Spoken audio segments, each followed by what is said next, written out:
So 10.7b quiz, final quiz of the chapter. Here we go. These will be all the same words that make the practice test, make the test, these 32. So 1 is stoichiometry. It's the measurement of the relative quantities of reactants and products in a reaction. 3 is the reactants and the products, the molecules of each, the moles of each, the relative masses of each, and the volume of gases. 8 is the mole method. 9 is finding mole unknown, then finding mole of unknown, then finding mass or volume of unknown. 12 is mass, then mass volume, then volume. 15 is to balance the equation. 16 is a reactant that is completely used up. 17 is a reactant that's not completely used up. 18 is the amount of product you expect. 19 is the amount of product you obtain.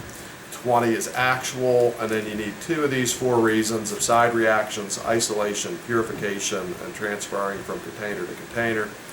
22 is actual dividing theoretical times 100. 23 is 22.4 liters. 24 is 0 degrees Celsius for half, and then 760 millimeters mercury for the other half. Gay-Lussac's name is a point, and then break this down into chunks. There's a lot of like half point kind of chunks. So when gases react as a chunk, their volumes being in small whole number ratios as a chunk. They're the same temperature and they're at the same pressure when they get measured. So 2 points for all of that because there's a lot of words there.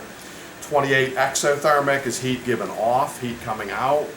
Endothermic is heat absorbed, heat going in, something like that.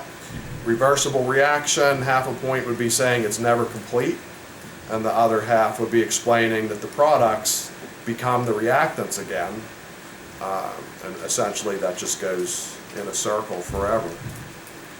Question about scoring, 10.7b. Okay, where we are with homework, the main event due today would be 37 to 39.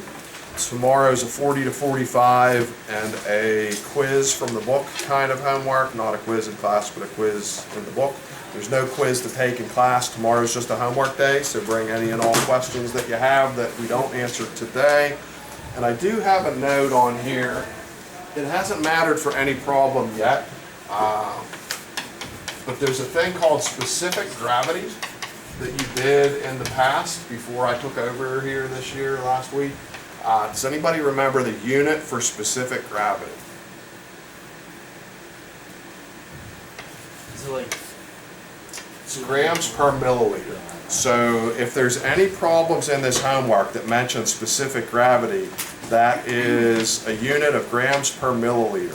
So from that, there might be some things that you're doing in the homework maybe to get from grams to moles or milliliters to liters or things like that. But somehow in the dimensional analysis, I'm guessing it's in this last homework section from 40 to 45 that gets used, because I have a note to tell you that unit, and I don't think we've seen a problem like that so far. So maybe if you have trouble with 40 to 45, if they mention specific gravity, maybe that's a unit that gets you on the right track. Possibly for your dimensional analysis, if they told you the specific gravity was like 1.3 grams per milliliter, put 1.3 grams in a slot and milliliter in the other slot if a 1, if you want to put a number. And then maybe milliliters could become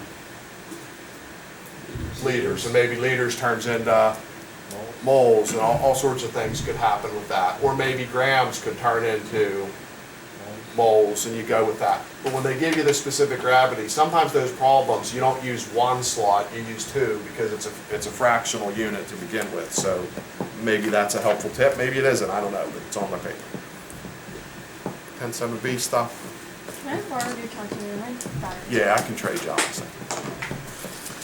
Homework issues. We now have covered homework in theory up to 39 is what you woulda, coulda, shoulda done. Pick your favorite verb there.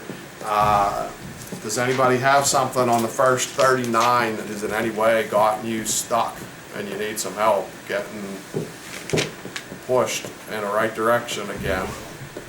Other than I'm not allowed anymore to get a big stick and hit you and stuff like they used to do in Catholic schools. There used to be nuns with rulers that would whack you to make you do things. Some of you might need a good whack to get your homework going again, I don't know. But I have a grand total of one person's papers in my possession. Hey! So, I have 3 then, yeah. I have 2 partially done papers from the first day that I was waiting for a reunion with their friends. And then I have, looks like some fully done stuff made it my way today. Probably Brian's. Anybody have anything you've started on homework and you're stuck and need help? It's a whole lot easier to do these like 6 at a time than like 45 at a time. Just FYI. Nothing I can do to help. We can cut that off. I'll trim the guilt trip off the video because we don't need to watch that.